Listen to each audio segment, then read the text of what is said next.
kung hindi ka nag-achieve ngayong araw, may bukas pa naman. Oo, yung ano. Diba?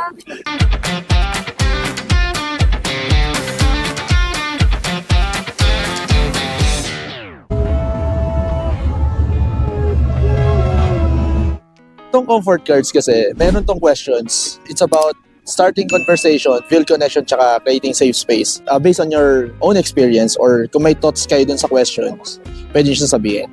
Kung baka kasi meron kasing nanonood sa atin na currently dumadaan sa ganong situation, tapos may thoughts kayo na pwedeng sabihin or napagdaanan nyo na siya, pwede natin i-share. Ano po name nyo, madam? Juliana po. Juliana, si Angela. Angela. So, sino po bubunot? Oo na. Ako? Ikaw na bubunot? So, sige, kahit saan. Yan. Then yung question is nasa harap. Paano mo hinaharap ang pakiramdam na parang kang walang na-achieve? Oh. Ikaw na ito. Ulitin ko yung question, no? Sa mic. Ulitin natin sa question sa mic, no? Paano mo hinaharap ang pakiramdam na parang wala ka na-achieve? Natanong nyo na ba to sa sarili nyo minsan? May instances ba na na-question nyo yung sarili nyo na ganito? Question lang din. Estudyante or working? Student. Student. From what school? Adam. Adamson? UE. UE. Kalabang kayo, ha? So, yun. Sino unang gusto sumagot? Pwede mag-isip, ha? Okay, ma-pressure sa time. Okay lang yan. Wala. So, again, paano mo hinaharap ang pakiramdam na parang wala ka na-achieve? What year? Second. Second year? Second. Second year. Sige. Paano mo hinaharap ang pakiramdam na wala kang na-achieve? Ano ba? Go, take your time. Take your time. Siguro, kasi hindi ko na lang masyadong iniisip. Okay. Like, siguro may time para sa akin. Like, ganun. Hindi ko,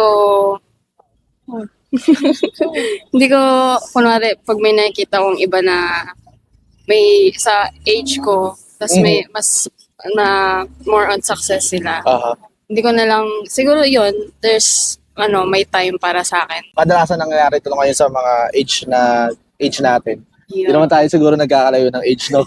Kasi dahil sa social media, nakikita natin yung success ng bawat isa, no? Sobrang bilis na.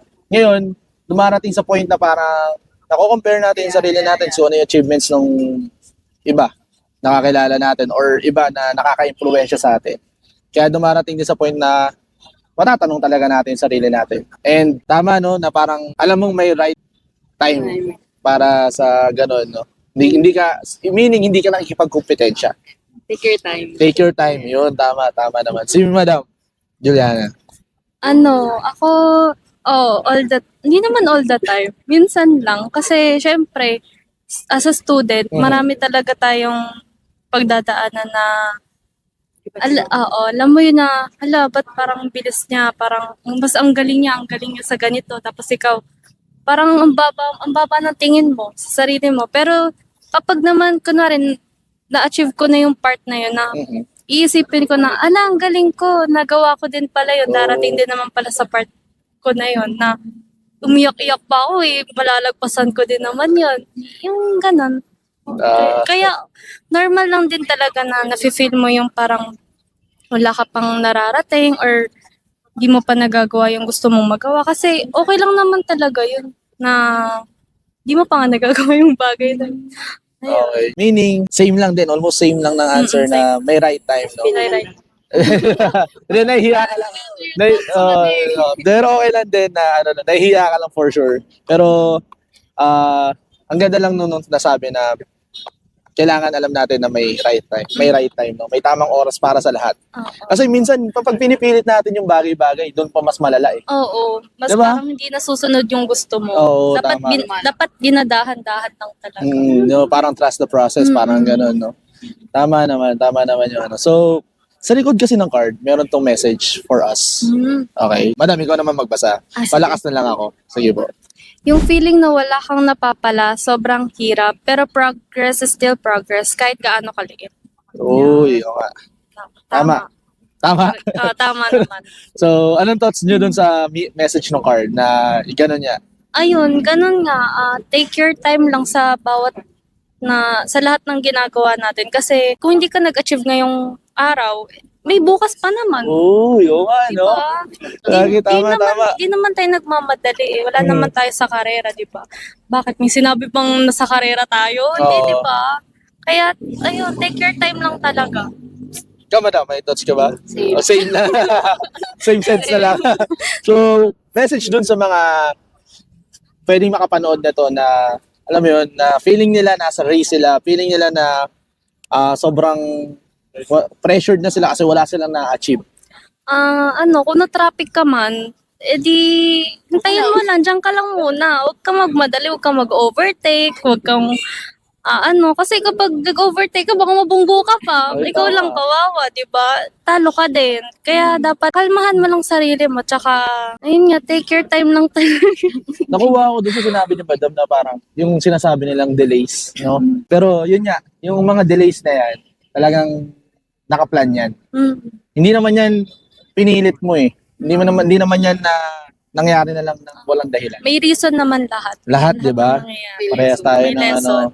So, yung mga delays na yan na nararanasan natin at feeling natin wala tayong na-achieve. Kasi ako, mag-open up, no? Sige, go. Yeah, yun, nag-start pa lang kasi yung content, no? Medyo, tama yung sinabi mo, madam, progress is still a progress, no?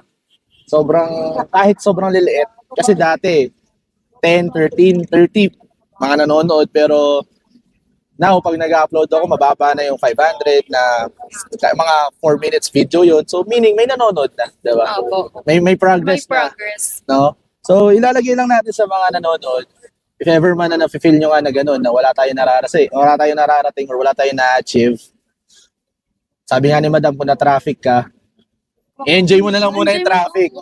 Kasi nga, baka nga, kung nakasakyan ka or nakamotor ka at pinipilit mong mag-overtake, baka may disgrasya or what. Diba? Oo, tama. Siguro ipopost ko na lang yung napakinggan ko sa podcast, pero sobrang may connection yun dito eh. Ilalagay ko na lang sa comment section. Pero, ang galing lang, no, na madam na, is it first time na may dumapit sa inyo na ganito? Sobrang random lang, you know? And so, sobrang thank you, madam, sa pagsagot and pag-share ng thoughts nyo. And sana mapanood nyo to sa, eto nga pala yung socials namin. May stickers kami. Sige po. Yan. Yeah. Thank you.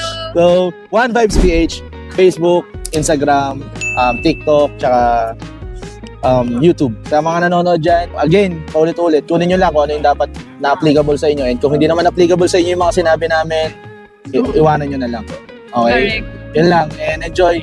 Keep spreading good vibes. Bye.